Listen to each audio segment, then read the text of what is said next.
আমার ভাইরা, প্রেসিডেন্ট শহীদ জিয়াউর রহমানের সুযোগ্য জ্যেষ্ঠ পুত্র তারেক রহমান গতকাল এই বাংলার জমিনে বাংলার বুকে পা রেখেছে। দীর্ঘ 17 বৎসর পর তিনি স্বদেশ প্রত্যাবর্তন করলেন।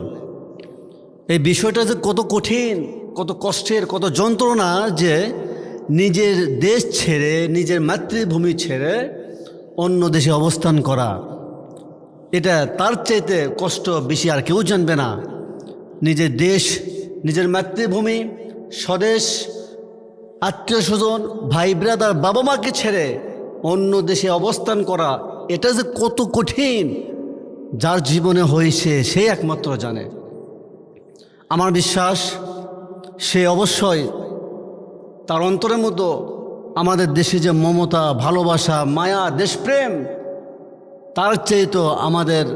তার চাইতেও বেশি আর কেউ জানবে না। এই জন্য আমি আশা করি, আমরা সকলেই আশা করি যে তিনি দেশপ্রেম নিয়ে সামনের দিকে এগোবে। আমি গতকাল তার ভাষণ দেখেছি, বক্তব্য দেখেছি, অনেক সুন্দরভাবে তিনি দেশ ও জাতির কল্যাণের জন্য ভাষণ দিচ্ছেন। আমার অত্যন্ত ভালো লেগেছে।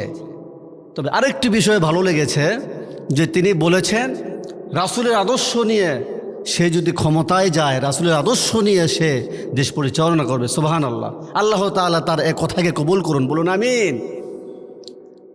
আমরা চাই সে রাসূলের আদর্শ নিয়ে, ইসলাম নিয়ে দেশ পরিচালনা করুক।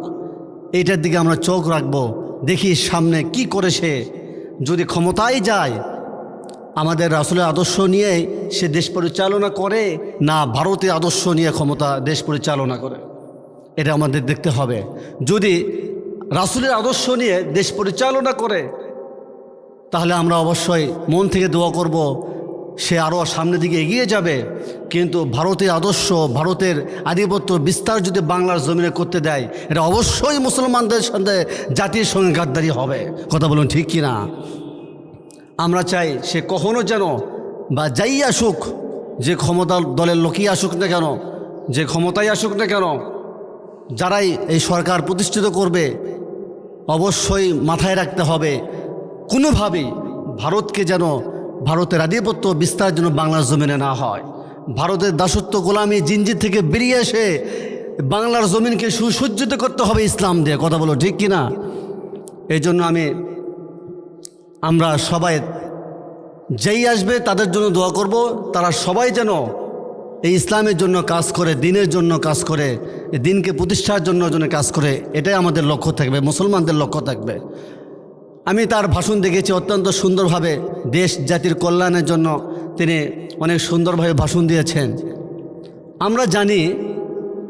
আমরা অবশ্যই জানি যে তিনি নেতা হিসেবে খুব ভালো, কিন্তু তার চারপাশের লোকজন কিন্তু মন্দ। কথা বলুন ঠিক কি না? মন্দ থাকতেই পারে। নেতা হিসেবে ভালো হলে হবে কি, দেখতে হবে আমার কর্মীরা ভালো কিনা, দেখতে হবে আমার কর্মীদের মধ্যে দুর্নীতি, খুন খারাপি আছে কিনা, চাঁদাবাজি, টেন্ডারবাজি আছে কিনা, ধর্ষণের সেঞ্চুরি আছে কিনা।